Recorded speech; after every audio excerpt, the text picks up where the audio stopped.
Olá a todos, sexta, 21 horas, live, como estamos, como vamos?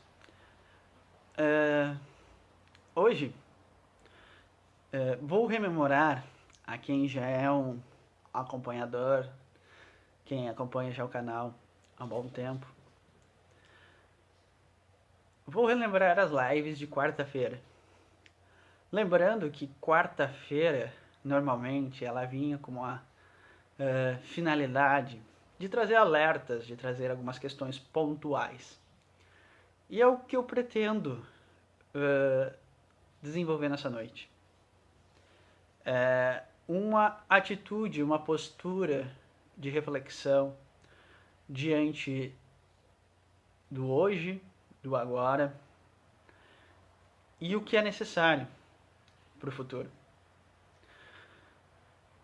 Bom, o título, como eu coloquei, é Pare, Reflita e Aja.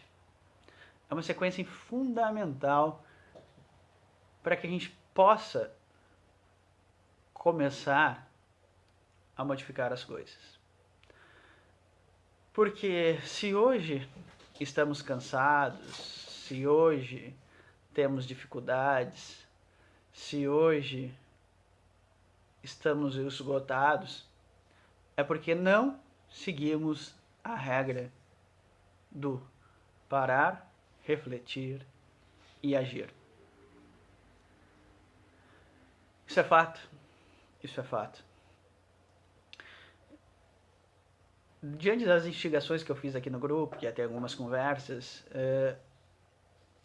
não vou deixar de me manifestar quanto a elas, mas hoje eu vou trazer diante de uma nuance diferenciada. Porque eu quero focar nesses três termos: parar, refletir e agir. Aquilo que eu digo, as temáticas que eu trago aqui, eles são totais. Nunca é voltado para alguém especificamente, nunca é para um grupo só. Todos nós estamos nas mesmas condições e nas mesmas situações. Então o que eu reflito aqui, o que eu quero colocar ainda mais hoje como alerta, não é para uma pessoa específica ou para outra, mas sim para todos nós. Todos nós estamos na mesma circunstância e nas mesmas condições. Então compreenda isso. Não fique chateado, muito menos achando que é algo pessoal diante do que eu falo e que falarei hoje. Mas é uma realidade do contexto nosso, do ser. Ok? Aproveitando, hoje eu questionei o que você queria ouvir eu falar hoje, o que você queria que eu falasse hoje. E diante das colocações, vieram algumas. E eu vou refletir diante da primeira, que foi a que mais apareceu, que é o fator obsessão. Vou falar isso porque é importante, porque vai ser do contexto que a gente vai conversar essa noite. E obsessão, eu já tratei em várias lives aqui. Foram, se não direta ou indiretamente, tratadas. Mas eu vou trazer hoje, diante da questão, um enfoque diferenciado, diante do que eu quero conversar nessa noite com vocês. E obsessão, hoje eu quero trazer diante daquela ótica. Obsessão não é um problema. Obsessão nunca foi um problema. Obsessão é uma solução. Porque a obsessão faz com que a gente saia da zona de conforto. É na dificuldade, é no incômodo que a gente resolve ser diferente. Obsessão, ela é o problema no momento que tu é conivente e condizente com ela. Obsessão, sendo bem claro, bem específico, é a visita que vem na tua casa. Tu só recebe na tua casa aquela pessoa que tu convida. E só volta à tua casa aquela visita que se sente bem recebida. Isso é obsessão. Ela é só problema quando você convida aquelas pessoas a entrar na tua morada mental e emocional. E aquela visita, ela só fica se ela se sente familiar, agraciada, confortável e bem-vinda. É simples a obsessão. Ela só funciona assim. Se você não convida ela para vir lhe visitar, ela nunca virá. É a mesma coisa, é bem simples. Você mora num prédio, às vezes, de 10 andares, com 4 apartamentos por andares, 40 apartamentos no qual vivem pelo menos 2 pessoas. Às vezes, num prédio tem 80 pessoas. Tu circula pelo prédio, pega elevador, sai e volta, e às vezes tu não conhece nem 60 dessas pessoas. E dessas 80 pessoas que estão no teu prédio, nenhuma nunca entrou na tua casa. Isso é obsessão. Os espíritos estão aí, de repente, querendo conversar contigo, estão circulando, estão falando, estão querendo conhecer a tua casa. Mas só entram se tu permite. Se tu chega lá, fulaninho, vem na minha casa. Seja bem-vindo à minha residência. E por mais que tu só convide uma vez, ele só vai retornar na tua casa se ele se sentir bem-vindo. Se ele for bem recebido. Se ele entender que lá ele tem troca. Se lá tem afinidade. Então a obsessão não é um problema. O problema é você que convida e mantém esses elementos junto com você.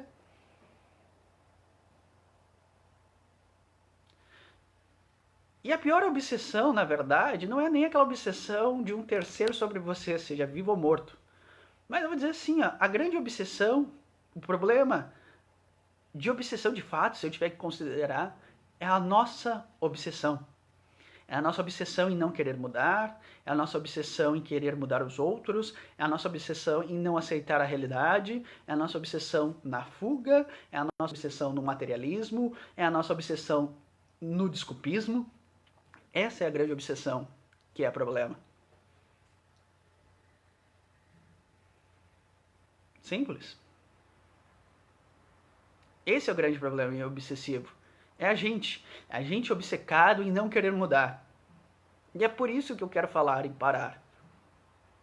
Porque estamos obcecados, estamos obsessivos diante das nossas realidades, engessados diante do que acreditamos e naquilo que não queremos mudar. A nossa obsessão em exigência absoluta, a nossa obsessão diante do que eu falei na live passada em autoestima, nossa obsessão em querer julgar os outros, a nossa obsessão em querer dominar a vida alheia e não se preocupar com a nossa. Nós somos os grandes obsessores, nós somos obcecados em não querer fazer o que tem que ser feito. Porque a obsessão que geralmente as pessoas se preocupam dos outros, de um terceiro sobre ti, é aquilo que eu falei. Não é problema. Você que convida. E ele só continua se você trata bem. É simples. No momento que você não convida um ser desagradável, seja vivo ou morto, ele não vai vir na tua casa. Se tu convida por uma distração, mas tu muda a tua postura e não tem aquela postura, ele vai achar tua casa totalmente desagradável. E ele não vai vir. Por mais que ele te deteste, por mais que ele queira te matar. Mas ele vai dizer, não vou conseguir. Não tem entrada, não sou bem-vindo. Nessa casa não tem os elementos para que eu seja exitoso. Então a obsessão é tranquilo. Eu moro num prédio que tem 80 pessoas. Conheço 15. E nunca convidei uma para vir na minha casa. Faz isso. É ser humano. E isso é a realidade que existe no mundo espiritual. E se tu quer te preocupar com a obsessão, te preocupa em tua obsessão em não fazer o que tem que ser feito. Em você ser obcecado por coisas que te fazem mal. Essa é a obsessão que tem que se preocupar. É isso que tem que se entender. Isso é o fato da obsessão. Vamos parar de trabalhar diante daquela questão que minha vida hoje está difícil porque eu tenho um obsessor que quer o meu mal. Porque minha vida está cheia de obsessores. Porque eu cargo com aquele que não me dá paz. Não. Ele é um grande auxiliar na tua caminhada. Porque é aquilo que eu digo. Deus é amor. Se eles estão aí te incomodando, é porque Deus acredita que é efetivo. Já te disse, não existe castigo, existem medidas educativas. E aquele obsessor te pentelhando, uma hora vai fazer com que tu canse e crie vergonha na cara e tente mudar. Então, na verdade, o obsessor ele é um grande amigo. Ele está aí para te auxiliar. Porque é diferente daqueles bons amigos, porque é aquilo que eu refiro, né? Na amizade, muitas vezes a gente quer conivência, não amizade. Nas nossas relações com as pessoas, a gente quer pessoas coniventes do nosso lado. A gente quer pessoas que validem as nossas fraquezas, a gente quer pessoas que validem nosso coitadismo, querem pessoas que passem a mão na nossa cabeça pelos erros que fazemos. Nós não queremos amigos. A gente quer pessoas coniventes conosco. Eu quero aquele que passe a mão na cabeça na hora que eu faço o erro, eu quero aquele que concorde quando eu choro as pitangas, eu quero aquele que colabore quando eu quero fazer o erro. Conivência. E o obsessor, pelo ódio que ele tem muitas vezes contigo, ele joga aberto, ele é mais amigo do que o amigo que tu espera. Porque ele está jogando francamente. Ele está mostrando as tuas fraquezas, ele está te colocando na zona de desconforto, ele está sendo honesto. Porque ele quer se vingar, ele não está querendo ser amiguinho, ser bonzinho. Ele não está atrás de troca. Ele só atrás do objetivo dele. Então, às vezes, o inimigo é a pessoa que mais pode te trazer auxílio. Porque ele não vai fazer meias palavras. Ele não vai ficar fazendo poréns para correr o risco da sua fama, ou como eu falei na aula passada, na live passada, diante da sua autoestima. Ele não vai. É por isso que eu digo, é muito mais válido e muito mais interessante tu refletir sobre uma crítica destrutiva de um inimigo do que uma passada de mão de alguém que se diz amigo. Então a obsessão não é problema. Ela é benéfica. Entendam essas relações. Compreendam a lógica da coisa. É isso que eu queria trazer diante da nuance da obsessão. Ela é simples. Ela não é problema. Ela é problema no momento que eu trabalho diante de uma ótica pessoal obsessiva. Mas aquele que vem me obsidiar, ele não é um problema. Já expliquei por quê. Então entenda e reflita sobre isso. Outro ponto que foi questionado foi a questão que queriam que eu falasse sobre relacionamentos. Também já falei nesses 5 meses que temos de live, de forma muito ampla, sobre esse tema. Mas vamos lá, a gente precisa retomar os temas. E o relacionamento, ele é problemático não porque o outro é o problema, mas porque sempre eu refiro, o problema está em mim. Eu me relaciono mal. Eu não sei me relacionar. Essa é a realidade. Nua e crua. Entendam, o problema nunca está no outro, está na gente. Ah, Fabiano, mas as pessoas me maltratam, as pessoas são estúpidas, as pessoas são grossas. São. Mas primeiro, elas são grossas contigo porque tu deixa. Porque tu te permite. Tu atrai pessoas grossas porque tu é grossa contigo mesmo. Lei de atração.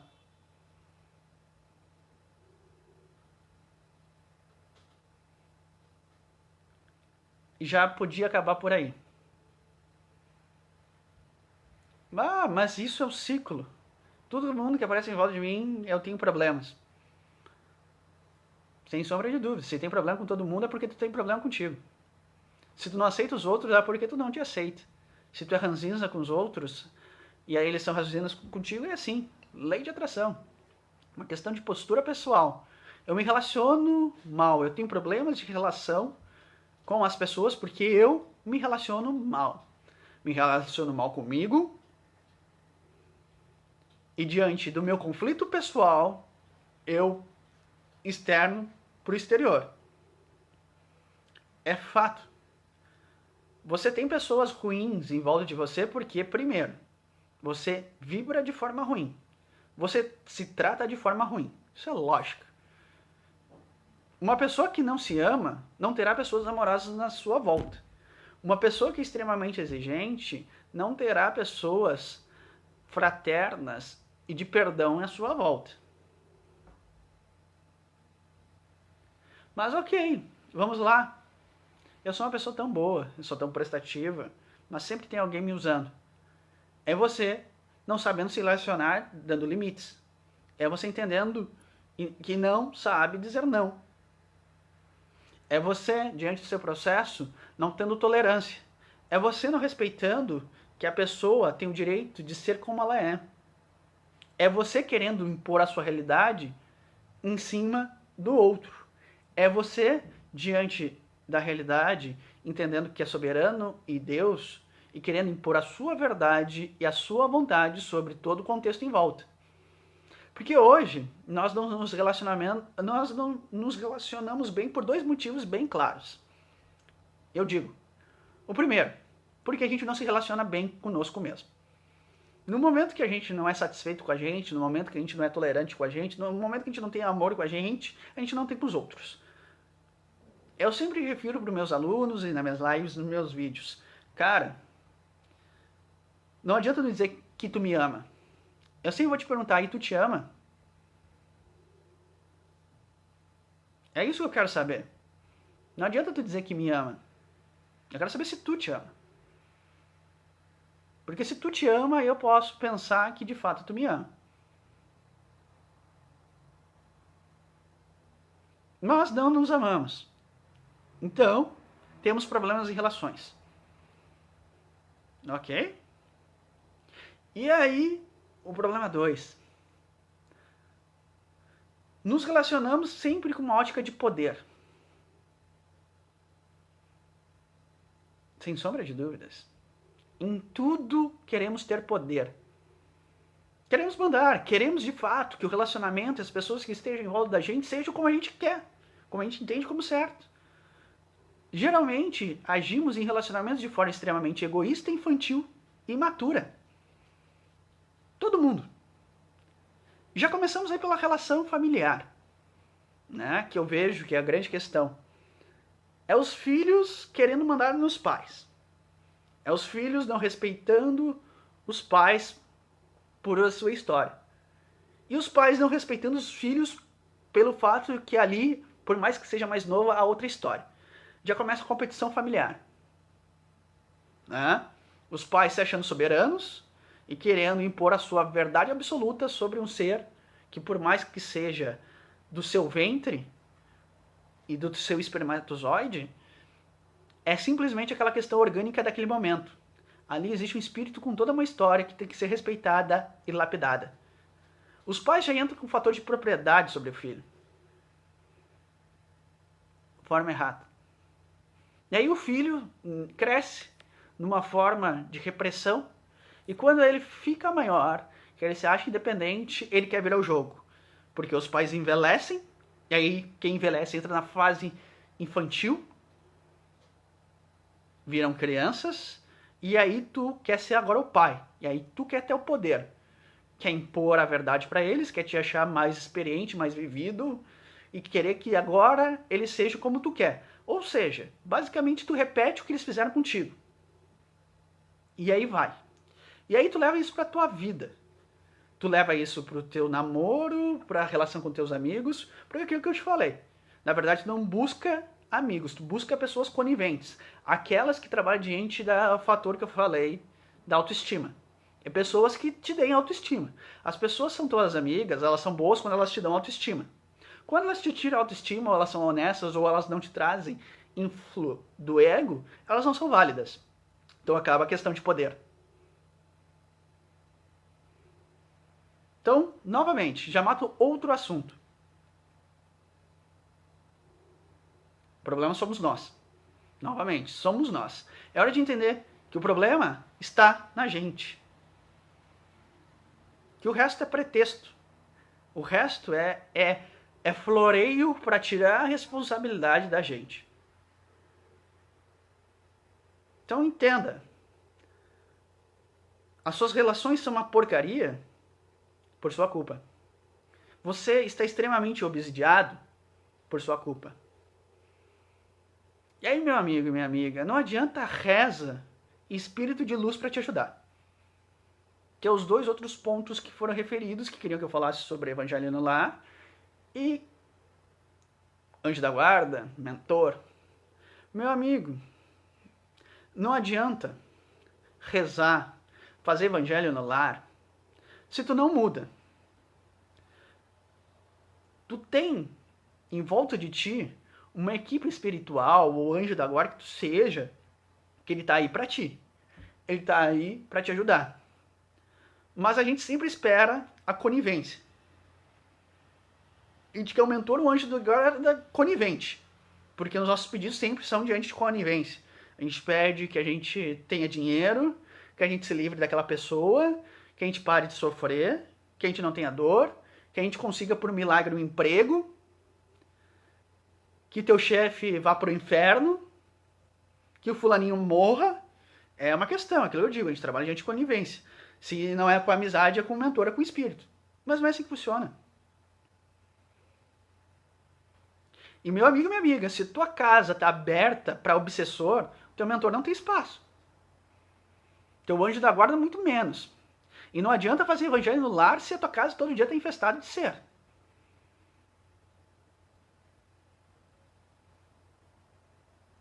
É a verdade. O que mais tem são seres de luz, seres de envergadura, trabalhando a favor da gente. Mas se não há sintonia, não tem o que fazer. Se não há mudança de fato, não tem o que se fazer. Pode ter 300, pode vir Deus. Não tem porta aberta. Ele não é bem-vindo na tua casa. E a tua casa não é receptível àquilo que ele quer. Ele não é bem-vindo. É o que eu refiro em várias lives. Se hoje Jesus voltasse, ele iria para a cruz. Porque ele ia dizer a seguinte frase: larga tudo e me segue. Lembrem da famosa passagem que eu vou repetir, já trouxe, e serve como reflexão. Chegou lá um rapaz, numa oportunidade, antes de um evento no cerco, e disse: mestre, eu dou dízimo, sou um bom marido, um bom pai, honro todas as leis vigentes, comungo, folgo no sábado e no domingo. O que mais eu preciso fazer? E ele disse: esqueça sua vida, dê e doe todas as tuas riquezas aos pobres, e vem e me segue. E ele olhou com uma cara desnorteada, triste, e disse: hoje eu não posso. E se foi. Todos nós faríamos a mesma coisa. Porque não estamos dispostos a abdicar. Não estamos nem dispostos a fazer a primeira atividade que eu referi do título dessa live: parar. Ele vai para a cruz. Há boatos na história, algumas versões, que esse rapaz que disse que não posso, ele foi para o circo. Participou de um evento de bigas e lá faleceu. É o que vai ocorrer conosco. É a nossa postura. Ele vai para a cruz de novo. Mas vamos lá. Não basta tu fazer o evangelho no lar. Não basta. Se não há amor, se não há caridade. Jesus já disse assim. O próprio livro dos Espíritos diz: se eu tiver que fazer entre orar e trabalhar, trabalhe. Se eu tiver que orar e me doar, te doe. Porque a grande questão não é a contemplação, A grande questão é trabalho, é atividade de mudança, é postura. E se tu não tem uma atividade de mudança e enfoque energético de fato, em parar de ser o que é, ou seja, chegar lá naquele momento que Jesus está te chamando, vem e me segue, não tem espírito que vai te auxiliar. O mentor está no teu lado. Nessa hora, sem sombra de dúvidas, ele está no teu ouvido dizendo, sussurrando, ouve ele. Ouve ele. Mas se tu não estiver disposto e o coração aberto em fazer, não tem efeito. Não tem resultado. Não adianta. E aí vamos lá. A terceira questão colocada e última que eu quero encerrar para dar sequência nos 3 pontos é: mas hoje, tu não ia falar sobre auto-amor? Eu ia. Mas aí eu refleti.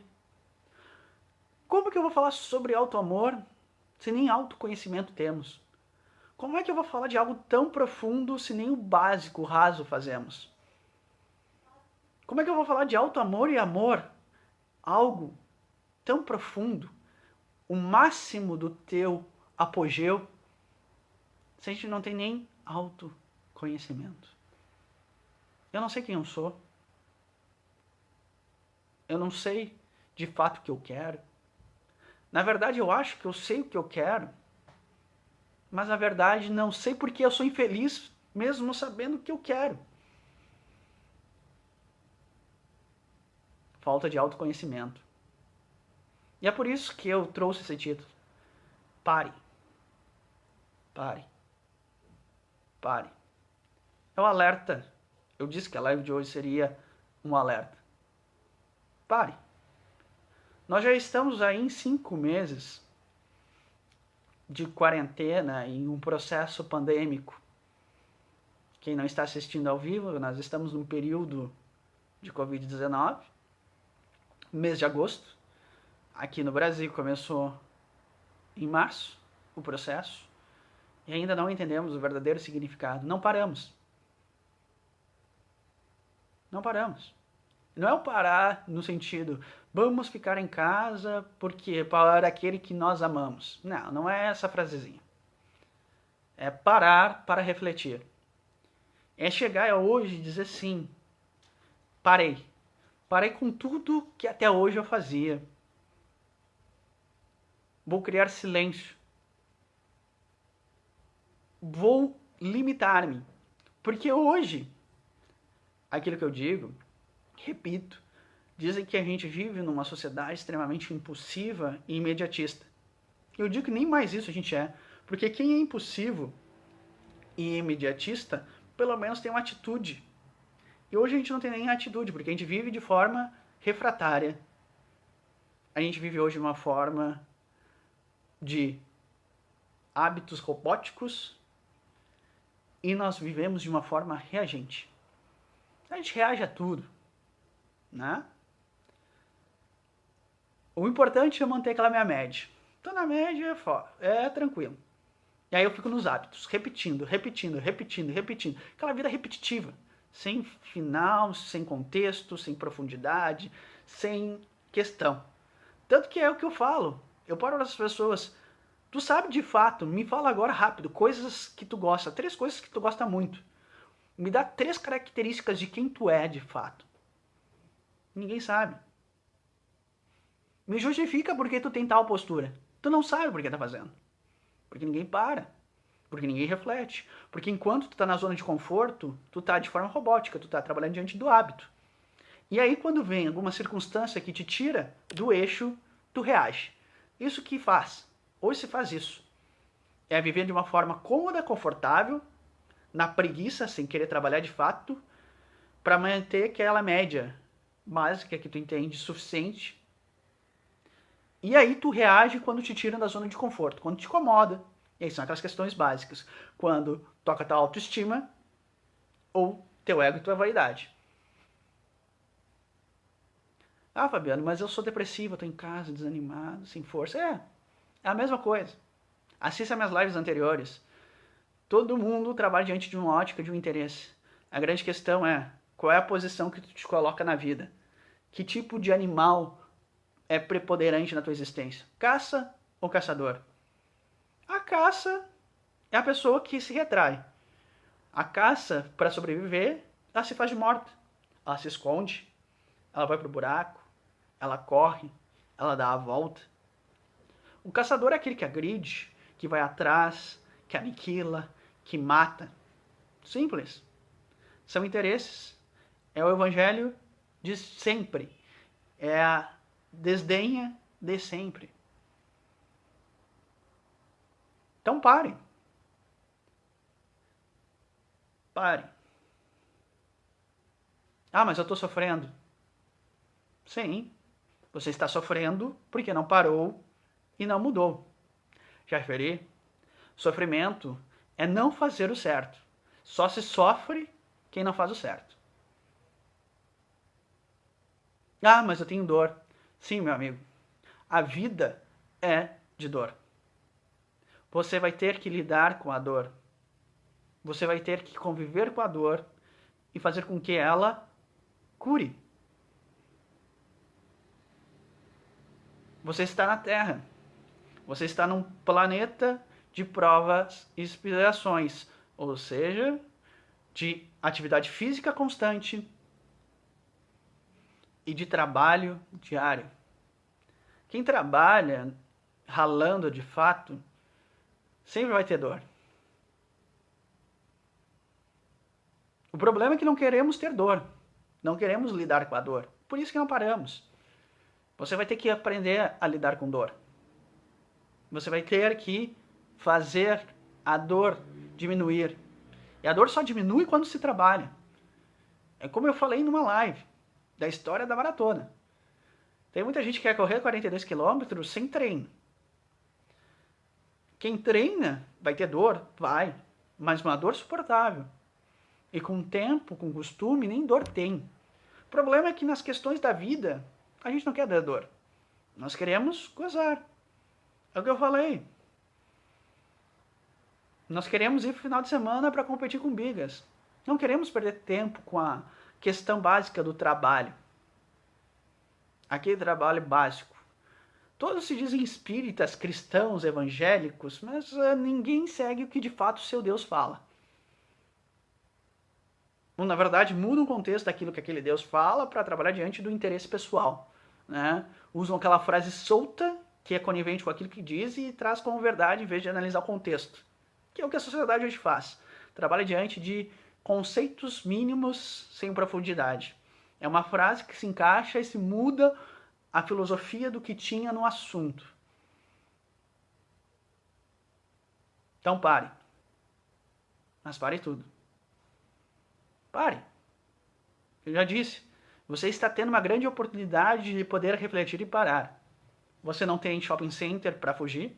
Você não tem restaurante aberto para fugir. Você não tem o exterior para fugir. Você não tem a baladinha para fugir. Você não tem os happy hours para fugir.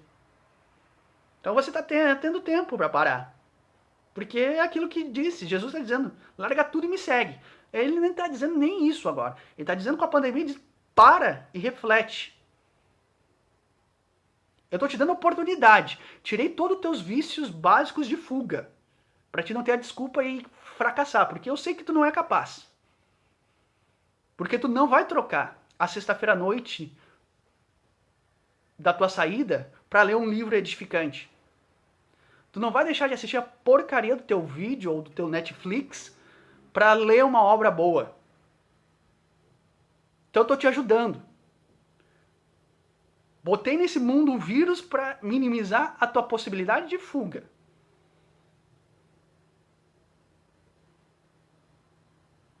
Porque não vai ter desculpa. E aí? Não tá nem fazendo o que tem que ser feito, refletir.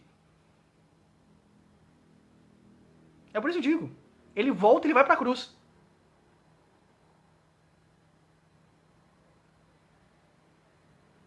Todo mundo vai virar as costas. As oportunidades estão aí. O cultuar o corpo não tem porque as academias estão fechadas. Os barzinhos para beber, para ficar feliz, alegre, curtir, não tem. Os restaurantes também não tem. As bandinhas também não tem. Ele está dando oportunidade. Porque ele sabe, somos todos fracos. Porque não queremos trabalhar, queremos gozar. E para te não ter remorso, para de novo chegar aquela hora e dizer eu não quero, pelo menos ele está dizendo, eu vou te dar uma chance. Já que tu não tem condições de dizer eu não quero, eu vou tirar por um tempo, para te refletir. Mas pelo menos faz o mínimo. Reflete. Para. Mas para pensar no que importa. A pergunta é básica. Vai me seguir ou não vai? Vai começar a trabalhar e remangar as mangas para fazer tudo aquilo que tu sempre diz que vai fazer no teu inconsciente, enquanto tu te propôs? Ou vai continuar na mesma ladainha de responsabilizar os outros pelo teu fracasso, de responsabilizar o mundo pela tua preguiça? Eu disse, a live de hoje seria pesada. Mas não é pessoal, porque todos estamos na mesma condição. É um alerta. Então, pare. Pare. Mas pare de fato. Silêncio. Muito silêncio. Fale bem menos. Porque é aquilo, estão em casas, mas as línguas estão afinadas, o mundo virtual está aí para isso. O mundo virtual faz com que as pessoas fiquem corajosas, porque não precisa olhar olho no olho, então postam o que querem, sem pensar os resultados. Pensam que não deveriam. Então, pare. Feche a boca. Reflita. Entenda as tuas questões. Compreenda por que a vida está tão difícil. E assuma a responsabilidade pelas tuas dificuldades.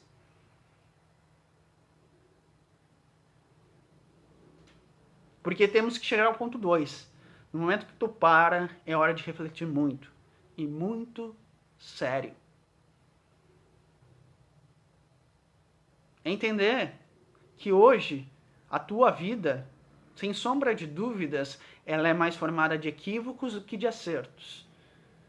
Que todas as tuas propostas e todos os teus entendimentos basicamente foram estruturados numa sociedade na qual busca o materialismo e o poder. Que as tuas verdades provavelmente são verdades do mundo material. E que as tuas verdades estão extremamente distantes daquela verdade daquela pessoa que se dizem que seguem. Então reflita muito. Reflita e reflita. A vida tem que ser todo momento, todo ato, eu já referi, de reflexão. Reflita, reflita, reflita, reflita todos os teus atos. Se hoje você está esgotado e cansado, é porque você está fazendo errado. Não porque está sendo castigado, não existe castigo. Você não é um infortunado. Todos têm condições. Todos têm capacidade. Todos podem fazer. Desde o que tem mais condição física e psíquica, até o que tem menos condição física e psíquica. Até o que não tem R$1 e até o que tem muitos reais. Não é a tua condição fisiológica, psicológica, mental ou financeira que vai te impossibilitar de ser exitoso na tua caminhada. Porque se tu refletir e tiver consciência, uma consciência básica, disso que eu refiro, e de fato tu entender que no mundo, no universo, existe um Deus que tem o amor como única regra, e que já existem muitos mensageiros de fato que são seus responsáveis por espalhar sua palavra, que não somos nós, infelizmente, você sabe que está bem amparado. Você sabe que vai ter sempre êxito. Mas para isso, precisa da terceira etapa que eu me refiro. Trabalho. Atitude, ação, agir. Sem esforço, sem trabalho, sem mudança, não existe resultado. Não vai ser Deus que vai te mudar. Não vai ser teu mentor que vai te mudar. Não vai ser o além que vai te mudar. Não vai ser um milagre que vai te mudar. Não vai ser a sociedade que vai te mudar. Não vai ser o mundo que vai te mudar. Só tu. Só tu farás a tua modificação.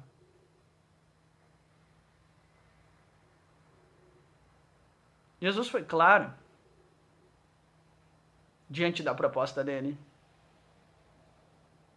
O rapaz, aparentemente, diante das convenções mundanas daquele momento, impostas pela sociedade, ele era uma pessoa incontestável. Era uma pessoa irretocável. Era uma pessoa que não tinha o que se questionar. Que se acreditava que quando fosse para o mundo seria muito bem recebido e ainda recebido em festa.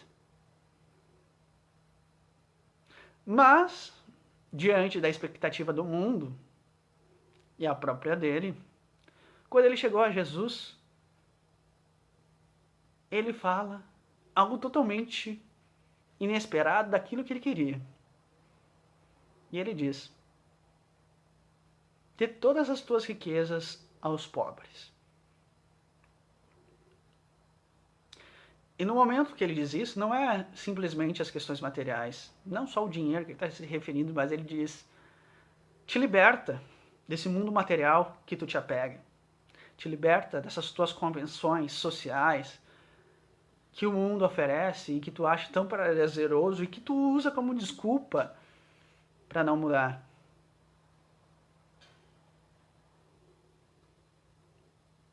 É o primeiro passo. E o segundo, me segues. Quando ele fala que me segues, ele diz que não depende de Jesus a mudança dele, mas ele tem que ter a atitude de mudar.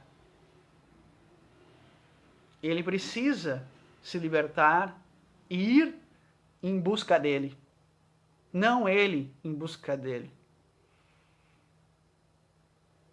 Jesus não disse que ia até ele. Jesus não disse que ia fazer a vontade dele. Jesus em nenhum momento disse que ia atrás dele. Mas ele disse que o rapaz deveria ir em busca dele. Ou seja, não era Jesus que tinha até ele, mas ele tinha que ir até Jesus. Ele precisava do processo de caminhada. Ele precisa do exercício do ir. E a gente quer que ele venha até nós. A gente quer que ele nos sirva como ele queria que fosse. O rapaz naquele momento só esperava: você realmente é um ser exemplar. Te dou toda a minha glória e todo o meu poder, te abençoo. E diante da tua magnitude, vou te botar junto no céu, junto comigo. Era isso que ele esperava. Jesus, da sua forma, disse: não, meu amigo, não é assim. Primeiro, te desapega desse mundo material. E depois, com as tuas pernas caminhando, vem e me segue. Me segue. Ou seja, ande atrás de mim. Vá em busca para ser como eu sou. Caminhe, trabalhe para ser aquilo que o meu mundo oferece. Não o meu mundo, mas o mundo do meu Pai, que é Deus. O mundo de amor. Essa é a lógica. É o pare, reflita e siga. E haja. Mas nós não fazemos isso.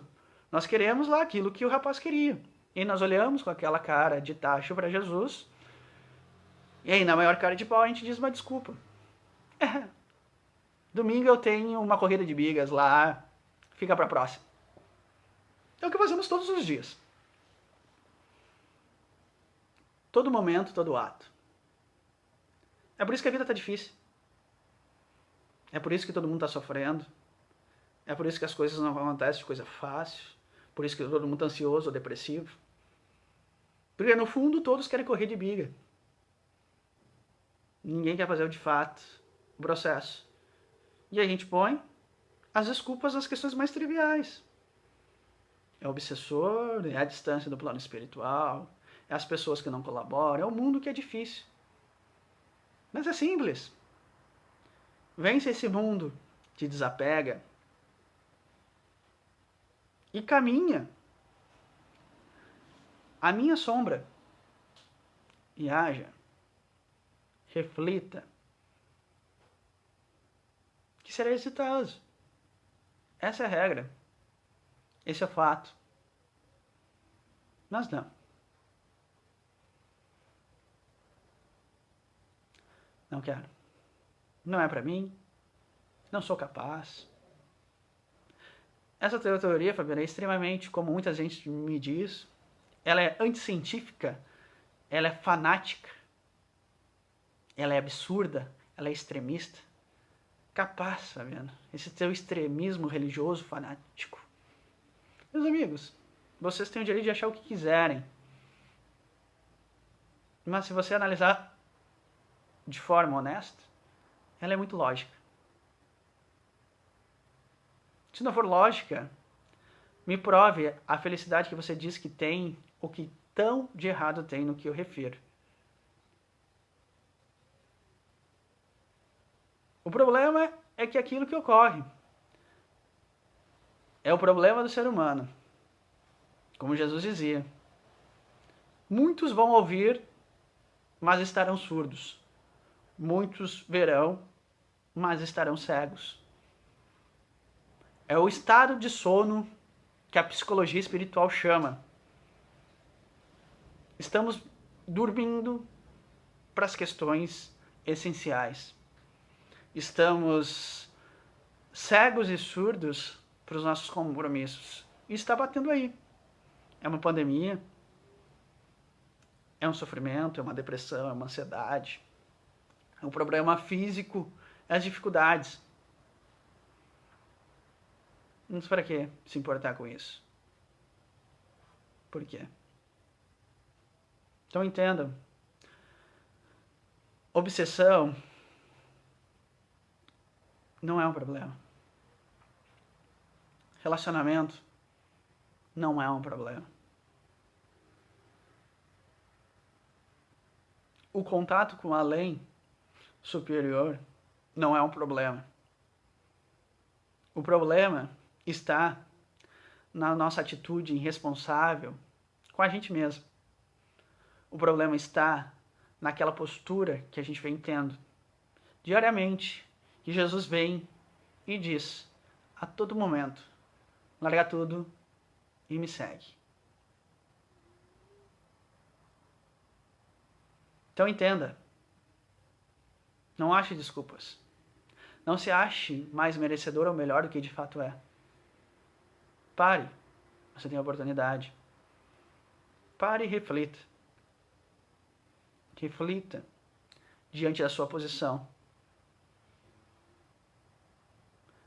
Pare, mas pare e fique em silêncio. Tente conter a quantidade de vícios e fugas e atitudes que você tem que são repetitivas, que são hábitos quase que robóticos que você tem.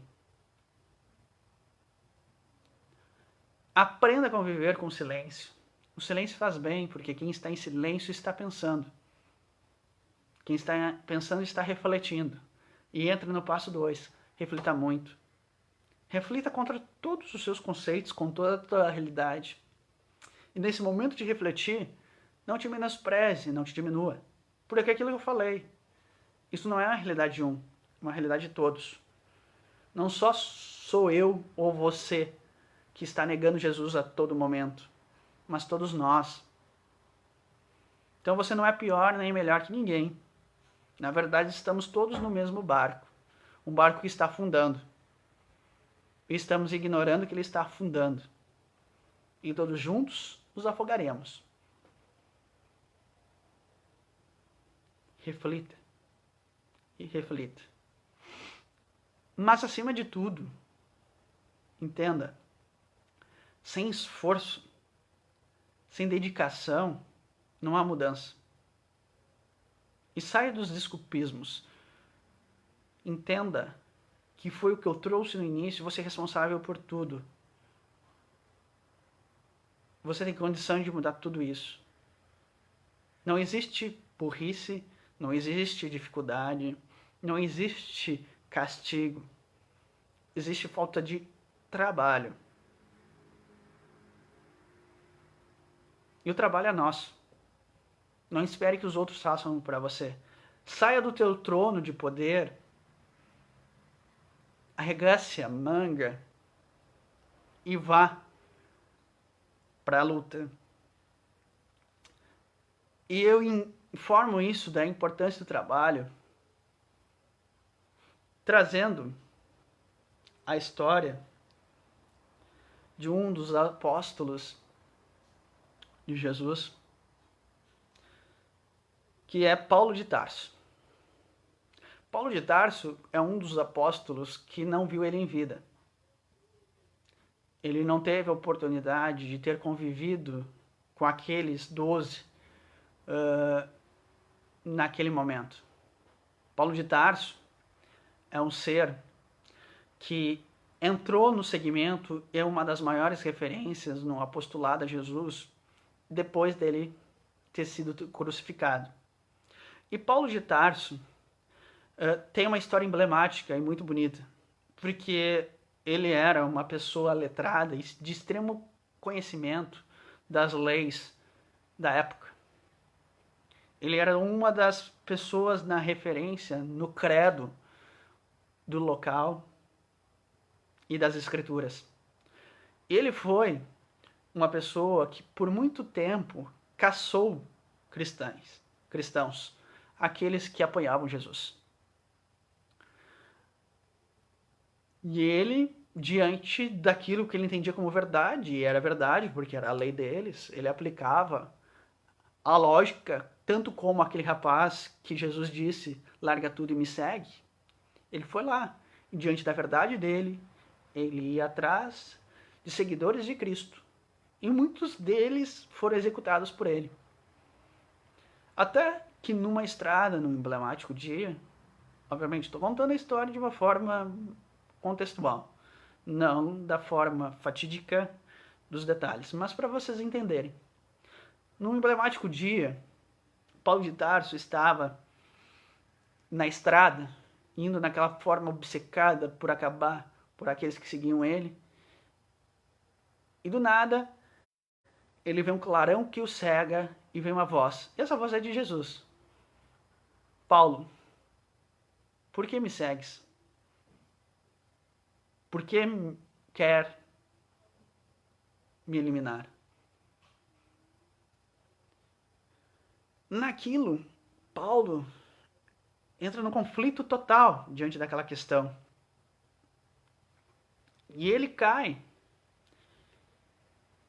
em extremo conflito consigo.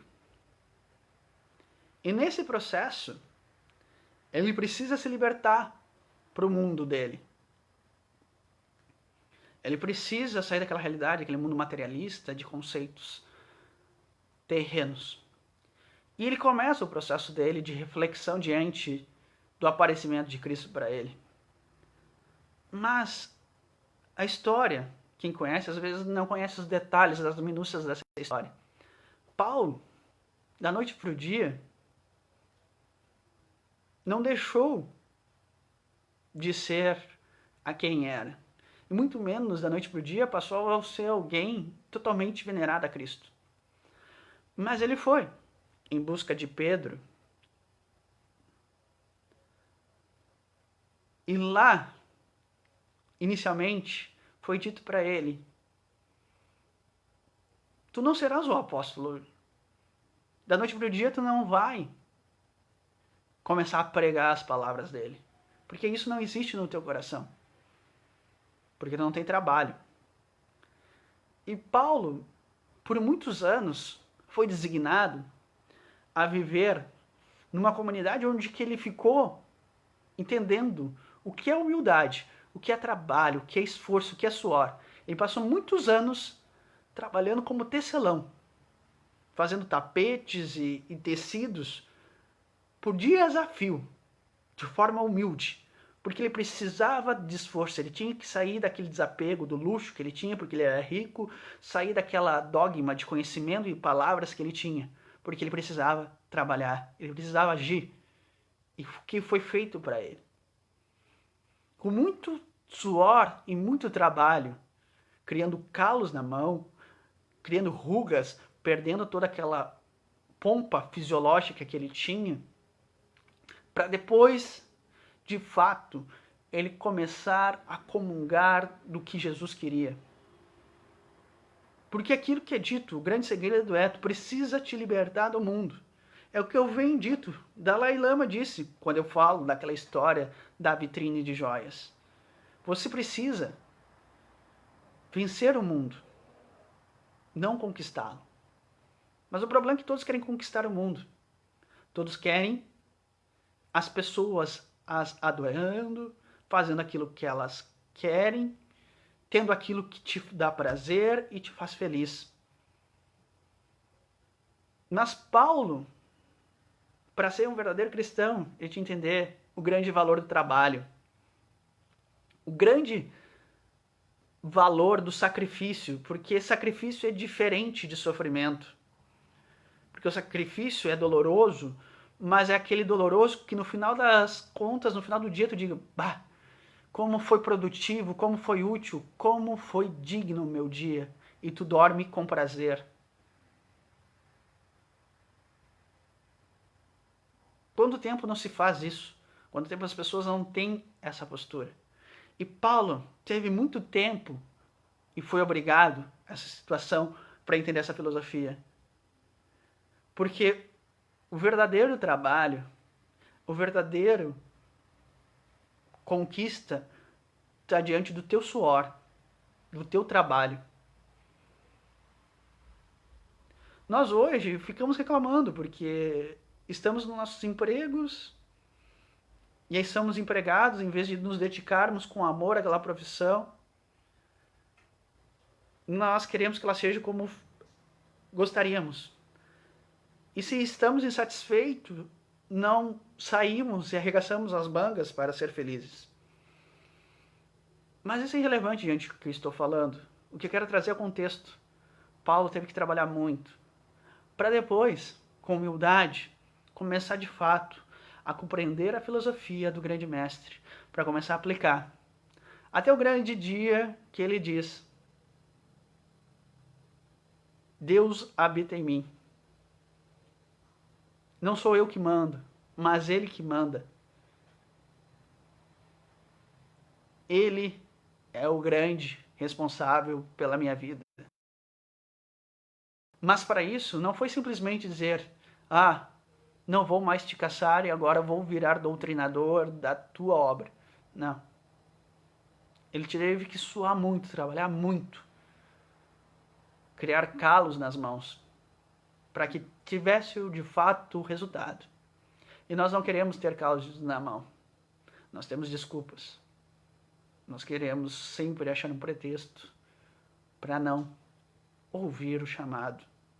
Mas o chamado, por mais que tu diga que ouves, tu não está afim ainda de pagar o verdadeiro preço para chegar a esse lugar. Então, amigos e amigas, sei que hoje foi algo pesado, mas é aquilo que eu disse, não leve pro pessoal. Não se entenda como único nesse processo, todos nós estamos. Essa reflexão não é para mim, é para o mundo. Porque o mundo nega ele. Então, pare. Fique em silêncio. E pare e contenha-se nos seus vícios, nas suas tendências. Reflita numa postura e tome a responsabilidade por que te ocorre. E comece a arquitetar a forma como ser alguém melhor. E nesse melhor, você vai ter que trabalhar. Você vai ter que ter a postura de Paulo. Porque Paulo é um dos apóstolos de maior referência na história, na divulgação do trabalho de Cristo. Mas para isso, ele teve que mudar muito. Ele teve que trabalhar muito. Ele teve que suar para chegar lá. Porque ele entendeu o grande segredo de aqui estar. São boas reflexões, bom descanso e principalmente muita disposição e determinação para trabalhar. Porque a pandemia vai passar e vai ter que se trabalhar. Porque se não trabalhar, outras virão para que você novamente tenha que parar, refletir, até que um dia, em algum momento, você diga: estou disposto a te seguir, a me libertar do mundo e trabalhar incessantemente. Essa é a regra. Não há outro caminho. Muita paz, muito discernimento e muito trabalho e força para todos nós. É um prazer. Nos vemos na próxima sexta.